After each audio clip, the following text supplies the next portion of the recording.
సమయంలో అతని రూపం చూడవద్దు, అతని ఎత్తు చూడవద్దు.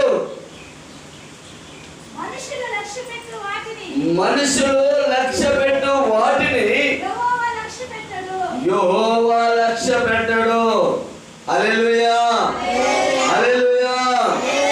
ఇక్కడ తిరగకూడదు, కూర్చొని నేను అడగటం వల్ల సమాధానం చెప్పకపోతే ముక్కు కోస్తా. దేవునికి మహిమ కలుగును గాక. హల్లెలూయా. దేవుని యొక్క దృష్టిలో ఒక మనుషుని విషయంలో ఆయన మాట్లాడుతూ ఉన్నాడు. మనుషులు దృష్టిలో ఉన్న వారి గురించి మాట్లాడతాడు. దేవుని దృష్టిలో ఉన్న వారి గురించి మనం నేర్చుకోబోతున్నాం. మనుషులు ఎవరినైతే ఎత్తు పొడుగు బారు చూసి బా ఏమున్నాడు రా అంటే దేవుడు అంటాడు వాడు నాకు నచ్చలేదు అంటాడు.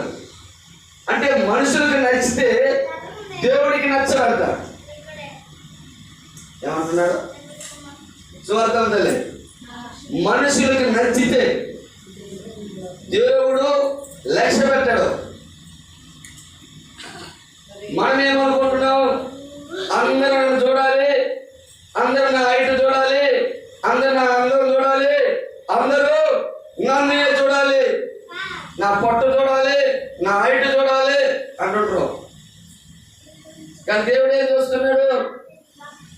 దేవుడు అంటున్నాడు, సమయం అతని పై రూపమును చూడబాకు,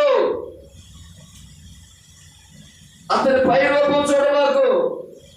ఆయన దావీదు గురించి చెప్తున్న మాట, ఆయన పొట్టిగా ఉన్నాడు, వస్త్రాలు సరిగ్గా లేవు. ఎక్కడున్నాడు ఆయన అంటే ఆ గొర్రెలు మేపుతూ గొర్రెలు మందలో దొడ్డులో ఉన్నాడు ఆయన. ఇక్కడ గొర్రెలు మేపు ఆయన గొర్రెలు దొడ్డులో ఉన్నాయి అంటుంటాడయ్యా. తెల్ల చొక్కాయి తెల్ల ప్యాంట్ వేసుకొని ఉంటారా? ఒకవేళ తెల్ల చొక్కాయి తెల్ల ప్యాంట్ వేసుకుంటున్నా ఆ గొర్రెల దగ్గర ఉన్న ఆ గొర్రెల యొక్క ఎరువు అంతా అంటుకోపోయి ఉంటుంది. మచ్చలుగా రంగులుగా అయిపోతాడు. అందుకని మంచి గుడ్డలు వేసుకోవాలా. తలకాయ ఏమన్నా డీజే కటింగ్ కొట్టుకొని ఉన్నాడా? డీజే కటింగ్ లేదా ఆయనకి? తలకాయ ఎదిగిపోయి చీరపోతులు పట్టిపోయి. ఈ సమయ ప్రవక్త ఎక్కడికి వచ్చాడంటే ఆ రాజ్యానికి, ఆ దేశ ప్రజలకి, ఆయన ప్రజలకి రాజు కోసం వచ్చాడు. రాజు ఎలా ఉండాలి? మంచి హైట్ గా ఉండాలి, భుజబలం కండబలం ఉండాలి అని చూస్తున్నాడు సమయ ప్రవక్త. దేవుడు ఎవరు చూస్తున్నాడంటే పై రూపాన్ని, భుజబలాన్ని, కండబలాన్ని, హైట్ వెయిట్ చూడలేదు, హృదయాంతరంగా చూస్తూ ఉన్నాడు. హల్లెలూయా. హృదయంలో ఉన్న ఆ మంచితనాన్ని చూస్తూ ఉన్నాడు. తన హృదయంలో ఉన్న దేవుని యందు ఆ భయాన్ని చూస్తూ ఉన్నాడు, ఆ భక్తిని చూస్తూ ఉన్నాడు. దేవునికి మహిమ కలుగును గాక. హల్లెలూయా, హల్లెలూయా. ఒక మాట చదువునట్లే లూకాసు సువార్త నుంచి ఒక మాట చదువుతాను. లూకాసు సువార్త 16వ అధ్యాయము 15వ వచనం. ఆయన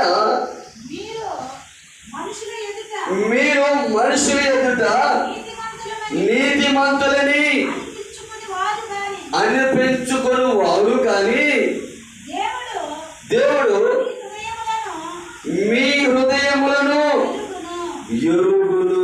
దేవునికి మహిమ కలుగును గాక. హల్లెలూయా.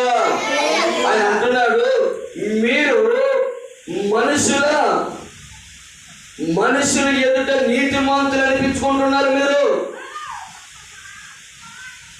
చూసేటప్పుడు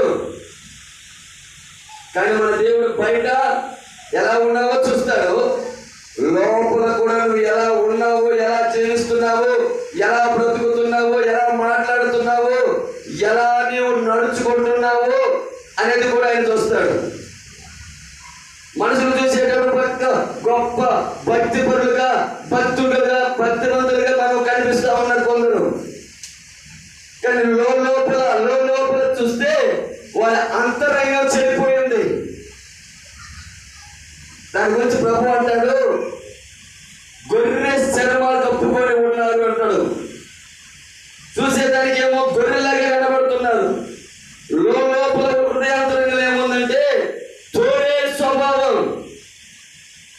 మహిమ కలుగును గాక. హల్లెలూయా. ఏముంది? లోపల తోడే స్వభావం ఉంది, పైన గొర్రె స్వభావం కనబడుతుంది. అందుకే ఆయన అంటున్న మాట ఏంటంటే, మీరు మనుషులు ఎదుట నీతిమంతులు అనిపించుకుంటున్నారు, కానీ ఆయన నీ హృదయమును ఎరుగును. హల్లెలూయా, హల్లెలూయా. అందుకు పేతురు భక్తుడు అన్న మాట ఏంటంటే, 1 పేతురు 3:4 మనం చూస్తే, ఎలా ఉండాలి ఒక క్రైస్తవుడు, ఎలా ఉండాలి క్రైస్తవుడని 3:4 మొదటి పేతురు గ్రంథం, పేతురు మొదటి గ్రంథం 3:4. సాధువైనట్టు, మృదువైనట్టు గుణములను అక్షయ అలంకారము గల మీ హృదయపు అంతరంగ స్వభావము మీరు అలంకారముగా ధరించుకోనండి. హల్లెలూయా. దేవునికి మహిమ కలుగును గాక.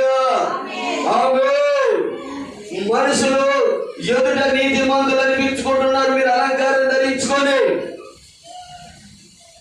ప్రభు అంటే